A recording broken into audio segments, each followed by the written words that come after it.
5ই August শুরুর রাতে আপনাদের সবাই মনে আছে দেশের সমস্ত মুক্তিকামী মানুষ আল্লাহমুখী হয়েছিলেন, তাহাজ্জুদ পড়ছেন, যেটা জাতি হিসেবে অভাবনীয় ঐতিহাসিক ঘটনা।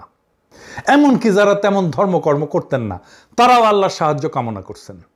এইটা মাথায় রেখেন, এটা একটা গুণগত পরিবর্তন ঘটে গেছে। 2024-এর নির্বাচনের পরে সবাই যখন হতাশ হয়ে হাল ছেড়ে দিল, তখন আমি ভারতীয় পণ্য বয়কট আন্দোলন শুরু করলাম।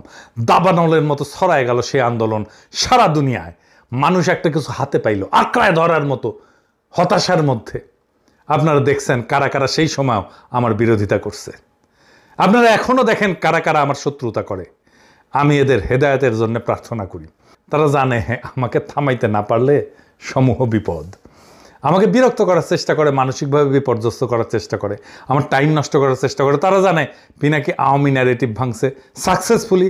যদি ইন্ডিয়ান ন্যারেটিভ ভাঙে তাইলে বাংলাদেশ তো হাতছাড়া হয়েছে, অখণ্ড ভারত হামদা।